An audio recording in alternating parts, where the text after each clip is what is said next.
Alors que l'Alliance Fleuve Congo AFC et le mouvement du 23 mars M23 poursuivent leur offensive sur les lignes de front au nord Kivu et au sud Kivu, malgré le cessez-le-feu décrété à Dar es Salaam, les deux principales confessions religieuses en République démocratique du Congo tentent de relancer le processus de dialogue pour le retour de la paix. Après des consultations à Kinshasa, à Goma et à Kigali, les représentants de l'Église catholique et de l'Église protestante sont attendus à Bruxelles d'ici la fin de la semaine pour leur mission diplomatique. Quelle issue peut offrir cette initiative de médiation religieuse? Bonjour et bienvenue dans ce 6e épisode de Ponabiso, capsule audio de Bouteli et du groupe d'études sur le Congo de l'Université de New York qui analyse chaque semaine un sujet de l'actualité congolaise. Je m'appelle Henri Pacifique Mayala, je suis le coordonnateur du baromètre sécuritaire du Kivu. Nous sommes le vendredi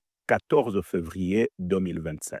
Après avoir rencontré le président de la République et certains acteurs sociopolitiques à Kinshasa, une délégation composée de Messeigneurs Fulgence Muteba et Donancier Cholet, respectivement président et secrétaire général de la Conférence épiscopale nationale du Congo, CENCO, ainsi que des pasteurs André Bokundoa et Eric Senga pour l'Église du Christ au Congo, ECC, est arrivé le mercredi 12 février à Goma. L'objectif de cette visite était de discuter avec les dirigeants du M23 AFC avant de poursuivre les consultations à Kigali et à Bruxelles, où la délégation pourrait rencontrer des membres clés des oppositions politiques congolaises. Cette initiative interne semble venir à la rescousse des processus de paix de Luanda et de Nairobi, aujourd'hui essoufflés par la persistance du conflit. À Dar es Salaam, les dirigeants de la communauté d'Afrique de l'Est EAC et de la communauté de développement de l'Afrique australe SADC ont décidé de fusionner les deux processus, reconnaissant de ce fait leur inefficacité. Pour rappel, les deux processus de paix initiés en 2022 disposent et ont tous deux déployé des moyens militaires et diplomatiques significatifs pour la stabilisation de l'Est du Congo. Mais tout au long du processus, chaque partie a favorisé l'initiative dont les médiateurs étaient les plus alignés avec ses intérêts, tandis que sur le terrain, la situation ne cessait de se dégrader. La fusion de ces deux processus dans leur format actuel n'apporterait que très peu d'avancées. Leur chance de réussite s'effrite aussi avec l'avancée du M23 au sud Kivu et la position actuelle du Burundi qui, au-delà d'avoir perdu beaucoup d'hommes au front, voit la menace s'approcher davantage de ses frontières. Dans ce contexte,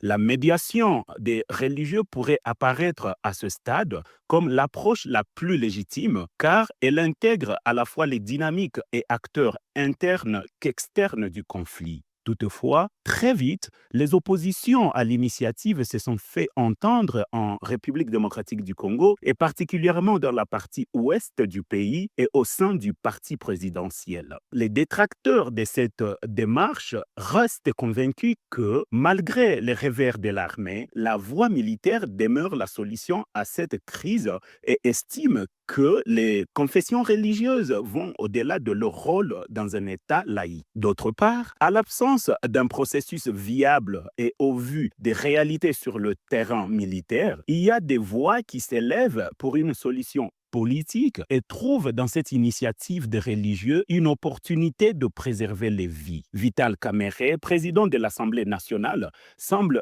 être de ce bord, ce qui lui a valu des menaces. L'initiative des princes ecclésiastiques, dans la mesure où elle recevait le soutien interne nécessaire, pourrait éventuellement permettre de jeter les ponts entre acteurs congolais et ainsi vider certains problèmes congolo-congolais. Quant à sa capacité à mobiliser les acteurs externes de ce conflit, les médiateurs des processus de Luanda et Nairobi pourraient toujours être mis à contribution, car certaines questions pendantes devront être traitées dans le cadre régionaux et sous-régionaux. En attendant de voir dans quelle mesure cette initiative de la Cinco ECC servira de béquille à la concrétisation des efforts diplomatiques pour une paix durable dans l'Est de la RDC ainsi que dans la région des Grands Lacs, vous pouvez rejoindre notre fil WhatsApp en envoyant GEC ou Ebouteli au plus 243